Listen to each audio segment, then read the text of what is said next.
Oriental higher secondary school Mirzapur અમદાવાદની YouTube ચેનલમાં આપનું સ્વાગત છે। હું છું ઇમ્તિયાઝ સર। વિદ્યાર્થી મિત્રો, આજે આપણે ધોરણ 11 વિષય અર્થશાસ્ત્રની અંદર ચેપ્ટર નંબર 5 આવક અને ખર્ચના ખ્યાલો વિશે અભ્યાસ કરીશું। મિત્રો, આજે આપણે સૌથી પહેલા જોઈશું સરેરાશ સ્થિર ખર્ચ। આપણે અગાઉના વિડીયોની અંદર સ્થિર ખર્ચ, અસ્થિર ખર્ચ અને કુલ ખર્ચ વિશે આપણે જોઈ ગયા। આજે ચોથા નંબરે સરેરાશ સ્થિર ખર્ચ। તો એની ડેફિનેશન, એની વ્યાખ્યા જોઈશું કે સરેરાશ સ્થિર ખર્ચ કોને કહેવામાં આવે છે। તો પેઢીના કુલ સ્થિર ખર્ચને કુલ ઉત્પાદનના એકમો વડે ભાગવાથી જે ખર્ચ મળે છે તે સરેરાશ સ્થિર ખર્ચ છે।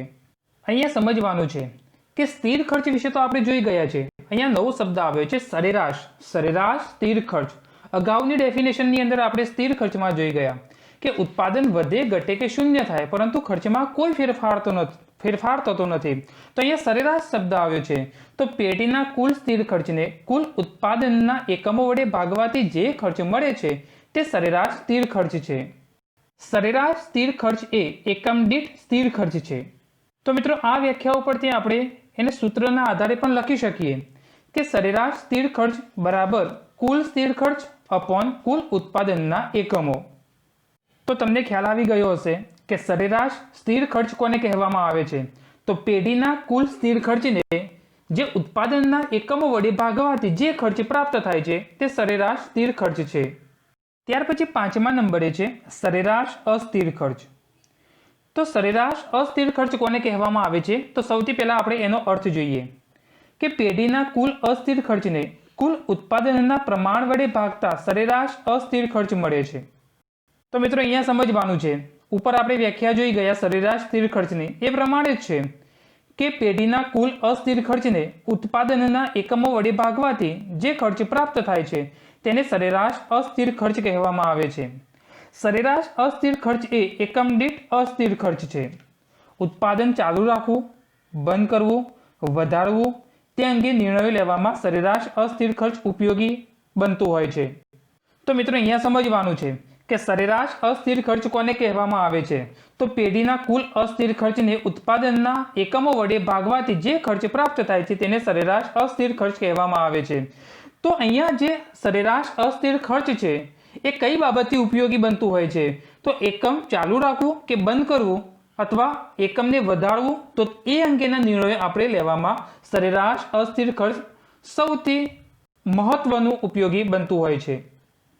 તો મિત્રો, તમને સરેરાશ અસ્થિર ખર્ચ વિશે ખ્યાલ આવી ગયો હશે, પરંતુ અહીંયા યાદ રાખવાનું છે કે સરેરાશ સ્થિર ખર્ચ અને સરેરાશ અસ્થિર ખર્ચ વિશે આપણે ડીપમાં નથી જતા, કારણ કે પરીક્ષામાં પૂછાતું નથી।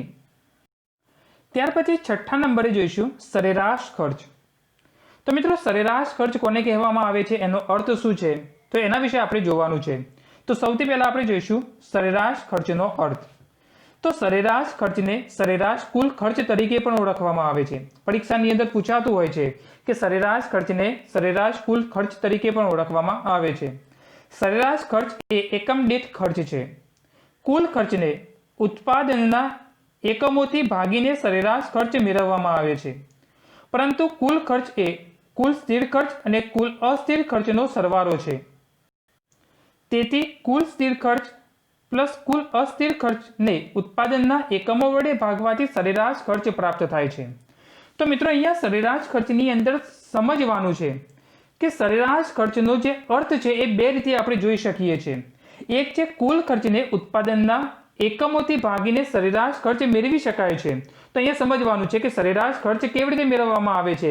તો કુલ ખર્ચને ઉત્પાદનના એકમોથી ભાગીને જે ખર્ચ પ્રાપ્ત થાય છે જેને સરેરાશ ખર્ચ કહેવામાં આવે છે। તો અહીંયા કુલ ખર્ચ આવ્યો। તો મિત્રો, કુલ ખર્ચના ડેફિનેશનની અંદર આપણે જોઈ ગયા કે કુલ ખર્ચ કોને કહેવામાં આવે છે?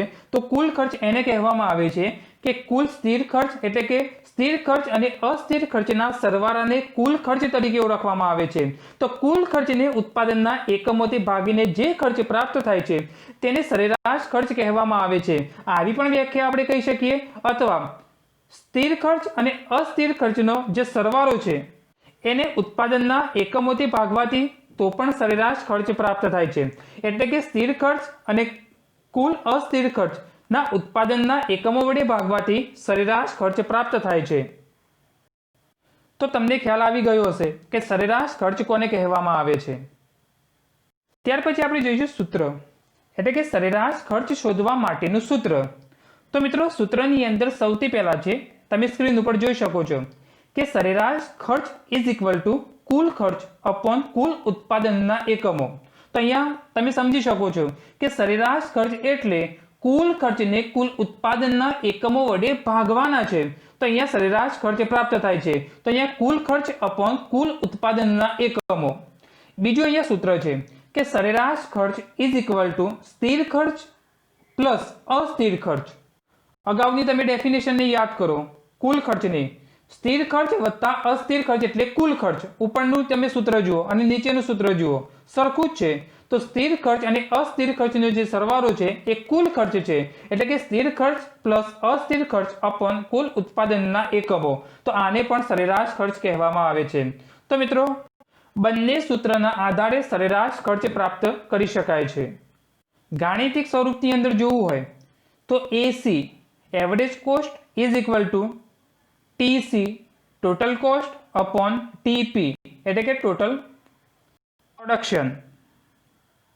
એટલે કે AC is equal to TC upon TP. તો આના દ્વારા પણ આપણે સરેરાશ ખર્ચ પ્રાપ્ત કરી શકીએ છીએ. ત્યાર પછી મિત્રો આપણે અનુસૂચિ અને આકૃતિ દ્વારા સમજૂતી મેળવીએ સરેરાશ ખર્ચને. એટલે કે અનુસૂચિ અને આકૃતિ દ્વારા સમજૂતી સૂત્રના આધારે આપણે મેળવવાની છે. તો તમે સ્ક્રીન ઉપર જોઈ શકો છો કે એક બાજુ અનુસૂચિ આપી છે, બીજી બાજુ એ અનુસૂચિના આધારે આકૃતિ દોરી છે. તો સૌથી પહેલા આપણે અનુસૂચિ વિશે સમજૂતી મેળવીએ. તો અનુસૂચિની અંદર ઉત્પાદનનું પ્રમાણ આપ્યું છે, ત્યાર પછી કુલ ખર્ચ એટલે કે ટીસી આપેલું છે, ત્યાર પછી સરેરાશ ખર્ચ એટલે કે એસી આપ્યું છે. તો અહીંયા ઉત્પાદનનું પ્રમાણ અને કુલ ખર્ચના આધારે આપણે સરેરાશ ખર્ચ પ્રાપ્ત કરવાનો છે. તો જોઈએ ઉત્પાદનનું જે પ્રમાણ આપ્યું છે એ 1, 2, 3, 4, 5, 6 અને 7 આપેલું છે.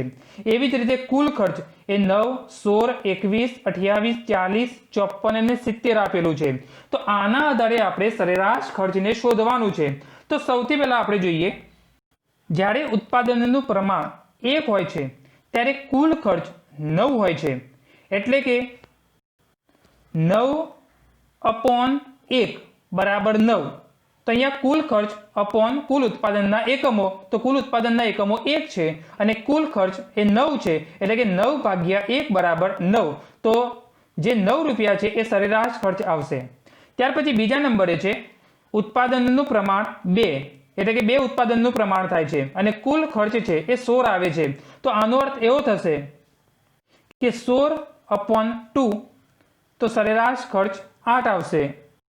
મિત્રો અહીંયા સમજવાનું છે કે સરેરાશ ખર્ચ એટલે કે એક વસ્તુ પાછળનો ખર્ચ કેટલો થાય છે. તો અહીંયા સમજવાનું છે, ફરી એકવાર સમજાવું છું કે ઉત્પાદનનું પ્રમાણ, કોઈ પેઢી એક વસ્તુનું ઉત્પાદન કરે છે તો એક વસ્તુનું ઉત્પાદન કરવા પાછળનો એનો ખર્ચ થાય છે 9 રૂપિયા. તો સરેરાશ ખર્ચ 9 રૂપિયા. તો અહીંયા એક પેનનું ઉત્પાદન કરે છે તો એક પેનનું ઉત્પાદન કરવા પાછળ એને 9 રૂપિયા ખર્ચ થાય છે. તો સરેરાશ ખર્ચ 9 આવ્યું. જ્યારે 2 પેનનું ઉત્પાદન કરે છે અને 16 રૂપિયા ખર્ચ થાય છે તો એક પેન પાછળનો ખર્ચ કેટલો થયો? 8 રૂપિયા ખર્ચ થયો.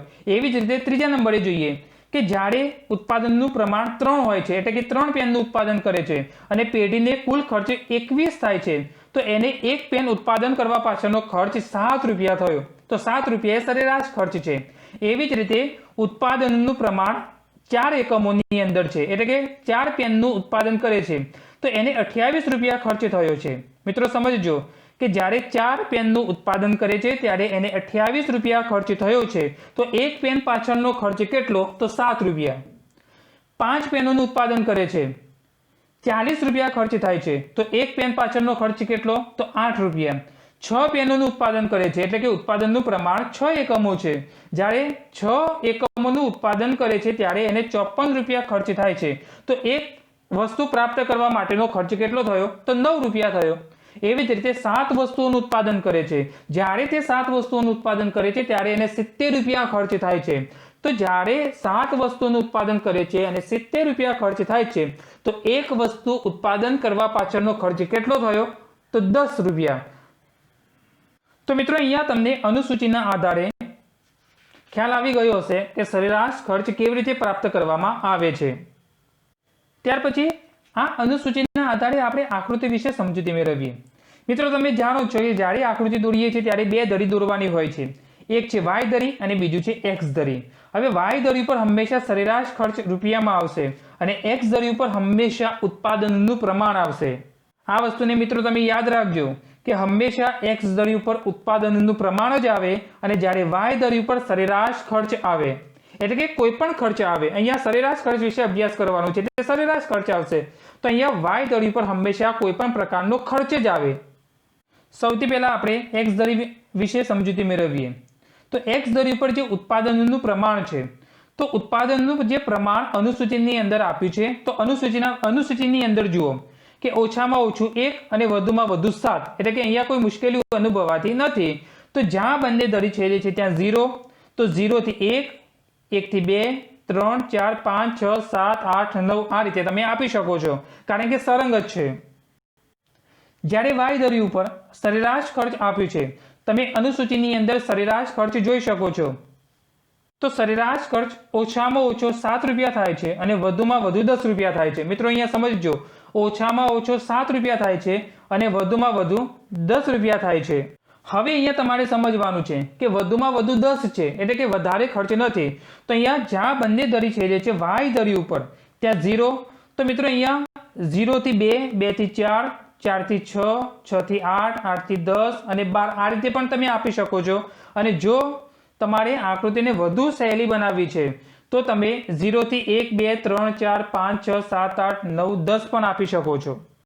જો તમે 1, 2, 3, 4, 5, 6, 7, 8 અને 9 અને 10 આપશો તો આકૃતિ થોડી લાંબી થશે, મોટી થશે, પરંતુ 0 થી 2, 4, 6, 8, 10, 12 આપશો તો આકૃતિ બરાબર સાઈઝની થશે। પરંતુ યાદ રાખવાનું છે કે બંને સાચું છે।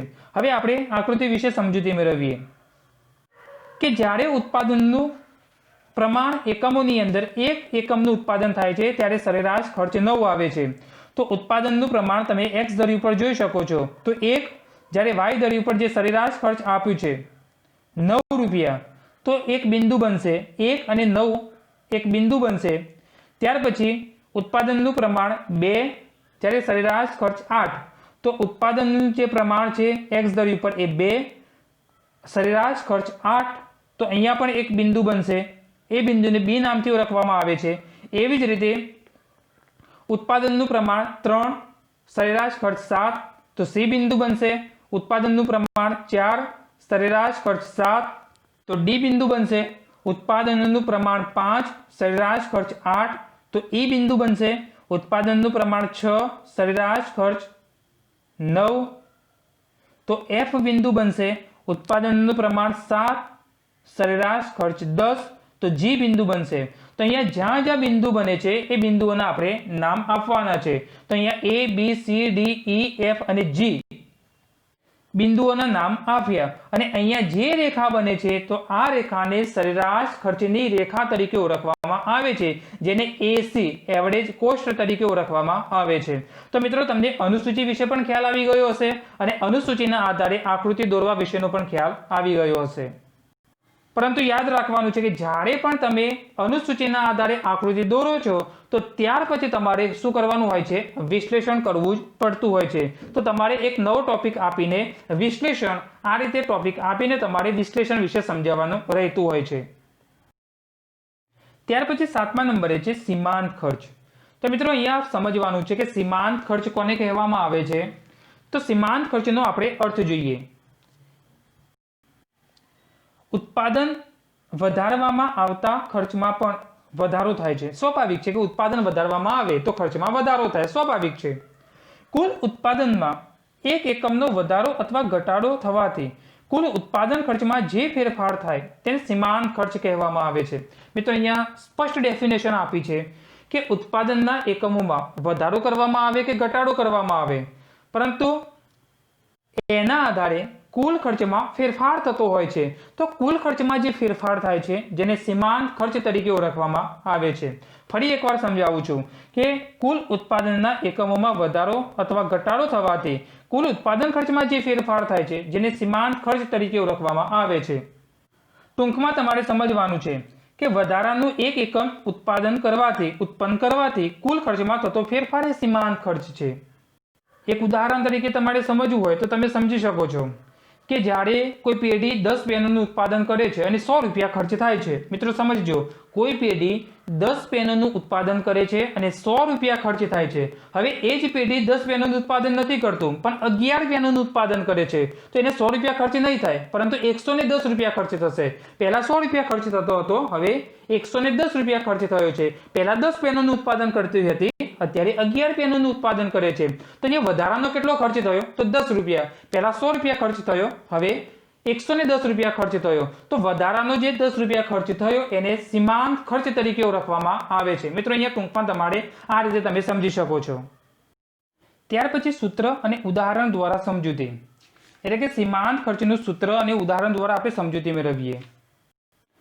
તો સૌથી પહેલા આપણે સૂત્ર વિશે સમજૂતી મેળવીએ. તમે સ્ક્રીન ઉપર જોઈ શકો છો કે સીમાંત ખર્ચનું સૂત્ર કેવી રીતે છે. તો સ્ક્રીન ઉપર તમે જોઈ શકો છો કે MCN = TCN - TC કૌંસમાં n-1. તો આ છે સૂત્ર છે એ સીમાંત ખર્ચનું સૂત્ર છે.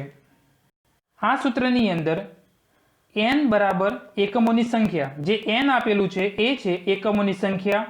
ત્યાર પછી MCN = n એકમોનો સીમાંત ખર્ચ. મિત્રો MCN નો અર્થ થાય છે n એકમોનો સીમાંત ખર્ચ અને TCN નો અર્થ થાય છે n એકમોનો કુલ ખર્ચ.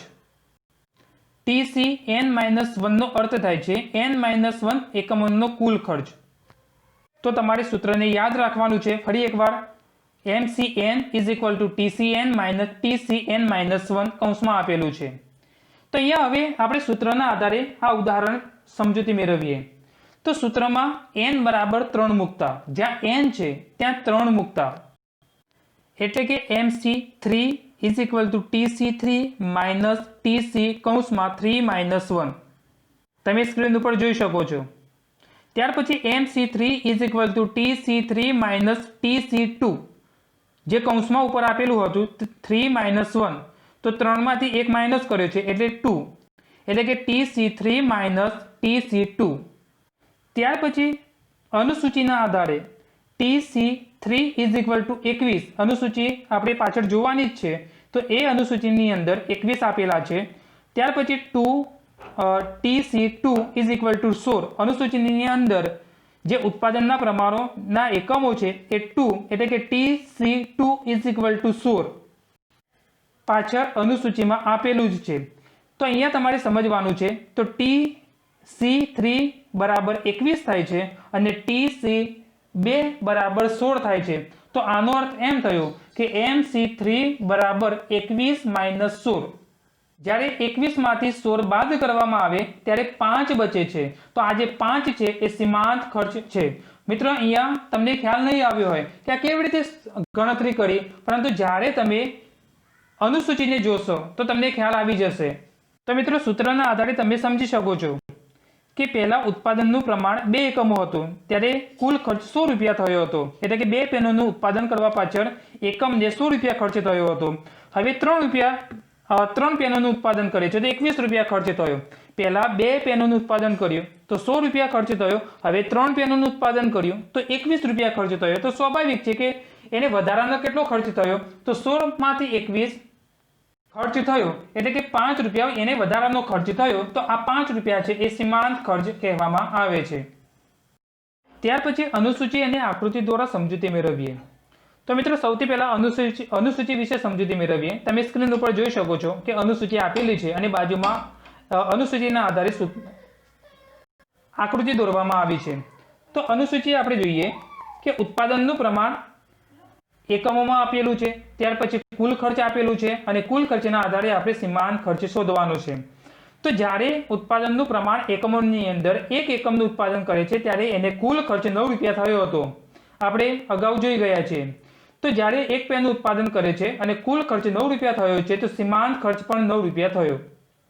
ત્યાર પછી ઉત્પાદનનું પ્રમાણ 2 એકમો થાય છે, એટલે કે પેનનું ઉત્પાદન 2 થાય છે જ્યારે કુલ ખર્ચ 100 રૂપિયા થાય છે. તો 2 પેનનું ઉત્પાદન કરે છે તો 100 રૂપિયા ખર્ચ થાય છે. તો એને સીમાંત ખર્ચ 7 રૂપિયા થાય છે।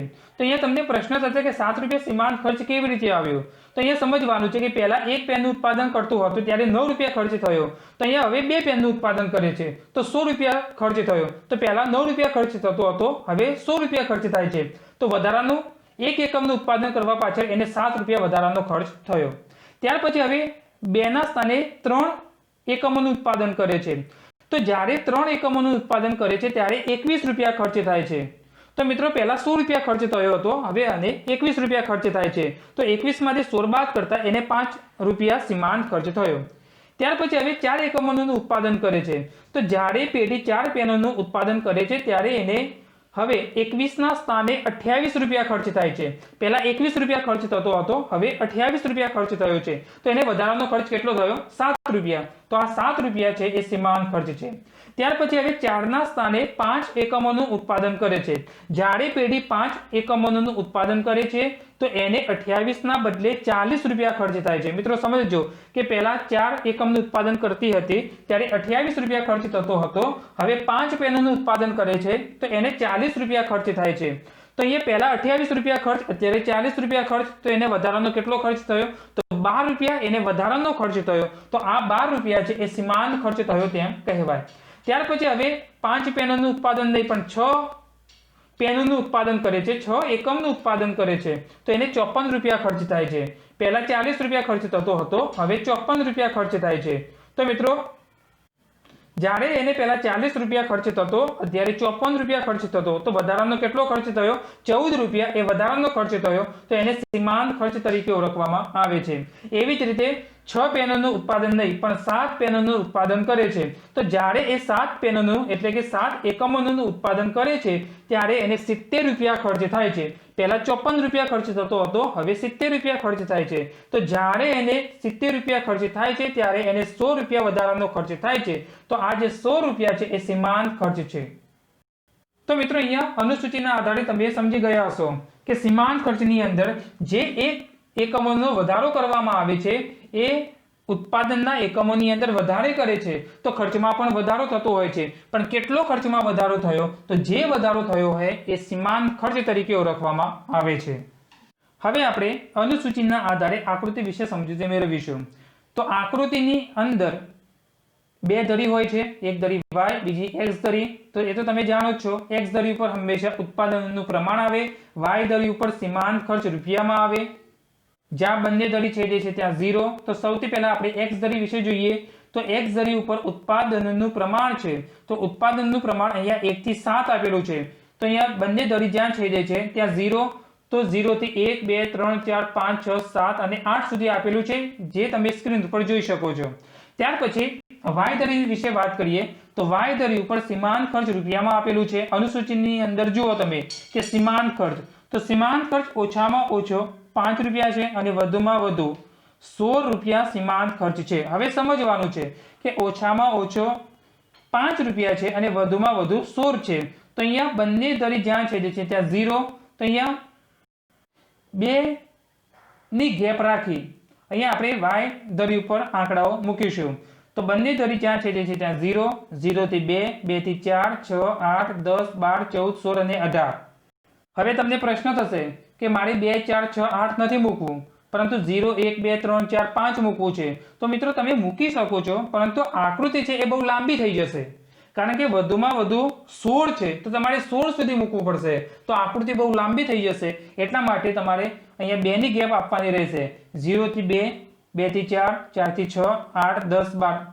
ઘણા વિદ્યાર્થીઓને પ્રશ્ન થશે કે મારે 2 ની પણ ગેપ નથી રાખવી, મારે 5 ની ગેપ રાખવી છે, 0 થી 5, 5 થી 10। તો મિત્રો આવું કરવા જશો તો આકૃતિ બિલકુલ નાની થઈ જશે। તો આ જરા આપણે સમજવાનું રહેતું હોય છે કે આકૃતિ બહુ લાંબી પણ ના થઈ જાય, આકૃતિ બહુ નાની પણ ના થઈ જાય, એ પ્રમાણે y ધરી ઉપર આંકડાઓ મૂકવાના રહેતા હોય છે। તો અહીંયા તમે સ્ક્રીન ઉપર જોઈ શકો છો કે 2 ની ગેપ રાખી આંકડાઓ મૂકેલા છે, 0 થી 2, 4, 6, 8, 10, 12, 16 અને 14। હવે આપણે બિંદુઓ મૂકીએ તો જ્યારે ઉત્પાદનનું પ્રમાણ 1 હોય છે ત્યારે સીમાંત ખર્ચ 9 હોય છે। તમે જોઈ શકો છો કે ઉત્પાદનનું પ્રમાણ 1 x ધરી ઉપર, જ્યારે y ધરી પર સીમાંત ખર્ચ 9, તો એક બિંદુ આપવામાં આવ્યું છે, તો આ બિંદુને a નામથી ઓળખવામાં આવે છે। ત્યાર પછી ઉત્પાદનનું પ્રમાણ 2 તો સીમાંત ખર્ચ 7, તો ઉત્પાદનનું પ્રમાણ 2 સીમાંત ખર્ચ 7 તો બી બિંદુ નામ આપવામાં આવે છે। એવી જ રીતે ઉત્પાદનનું પ્રમાણ 3 તો સીમાંત ખર્ચ 5, તો અહીંયા તમે જોઈ શકો છો કે ઉત્પાદનનું પ્રમાણ 3 અને સીમાંત ખર્ચ 5 તો સી બિંદુ। ત્યાર પછી ઉત્પાદનનું પ્રમાણ 4 સીમાંત ખર્ચ 7 તો ઉત્પાદનનું પ્રમાણ 4 સીમાંત ખર્ચ 7 તો ડી બિંદુ નામ આપ્યું છે। એવી જ રીતે ઉત્પાદનનું પ્રમાણ 5 સીમાંત ખર્ચ 12 તો ઈ બિંદુ નામ આપ્યું છે। ઉત્પાદનનું પ્રમાણ 6 સીમાંત ખર્ચ 14 તો એફ બિંદુ નામ આપવામાં આવ્યું છે। એવી જ રીતે ઉત્પાદનનું પ્રમાણ 7 એકમોનું છે, જ્યારે સીમાંત ખર્ચ 16 એટલે કે ઉત્પાદનનું પ્રમાણ 7 અને સીમાંત ખર્ચ 16 તો જી બિંદુ નામ આપવામાં આવ્યું છે। તો ટૂંકમાં અહીંયા A B C D E F G જે બિંદુઓ આપ્યા છે તો આ બિંદુઓને જોડવામાં આવે છે, અને જ્યારે બિંદુઓને જોડવામાં આવે છે ત્યારે રેખા પ્રાપ્ત થાય છે, અને આ રેખાને સીમાંત ખર્ચની રેખા તરીકે ઓળખવામાં આવે છે, જેને એમસી તરીકે પણ ઓળખવામાં આવે છે, એટલે કે માર્જિન કોસ્ટ તરીકે પણ ઓળખવામાં આવે છે। તો મિત્રો અહીંયા સમજવાનું છે કે અહીંયા જે સીમાંત ખર્ચ છે એનો અર્થ પણ સહેલો છે, એની અનુસૂચિ પણ સહેલી છે, એની આકૃતિ પણ સહેલી છે, પરંતુ અહીંયા ફક્ત તમારે સમજવાનું છે। હવે જ્યારે અહીંયા આકૃતિ પૂર્ણ થાય છે તો શું કરવાનું હોય છે, તમારે એનું વિશ્લેષણ કરવાનું હોય છે કે તમે અનુસૂચિના આધારે આકૃતિ કેવી રીતે દોરી એ લેખિતમાં સમજાવવામાં આવે છે, તો એને વિશ્લેષણ તરીકે ઓળખવામાં આવે છે। તો મિત્રો અહીંયા તમને ખ્યાલ આવી ગયો હશે કે સીમાંત ખર્ચ કોને કહેવામાં આવે છે। તો મિત્રો આપણે આજના વિડીયોની અંદર સરેરાશ સ્થિર ખર્ચ, સરેરાશ અસ્થિર ખર્ચ, સરેરાશ ખર્ચ અને સીમાંત ખર્ચ વિશે આપણે જોઈ ગયા। તો આમાંથી ખાસ કરીને પરીક્ષાની અંદર સરેરાશ ખર્ચ અને સીમાંત ખર્ચ વિશે આ વર્ષ માટે વધારે પૂછાવાની શક્યતાઓ રહેલી છે, એટલે કે સરેરાશ સ્થિર ખર્ચ અને સરેરાશ અસ્થિર ખર્ચ ચાલુ વર્ષ માટે આમાંથી પૂછાવાનું નથી, એટલા માટે આપણે વધારે ડીપમાં ગયા નથી, પરંતુ તમારે સમજૂતી મેળવવાની છે કે સરેરાશ સ્થિર ખર્ચ કોને કહેવામાં આવે છે અને સરેરાશ અસ્થિર ખર્ચ કોને કહેવામાં આવે છે, એના વિશે તમારે અભ્યાસ તો કરવાનો જ છે। હા તો મિત્રો, જો તમને અમારો આ વિડીયો પસંદ આવ્યો હોય તો લાઈક કરો, શેર કરો અને સબસ્ક્રાઇબ કરો, જેથી આવનારા નવા વિડીયોઝને તમે જોઈ શકો। Thank you.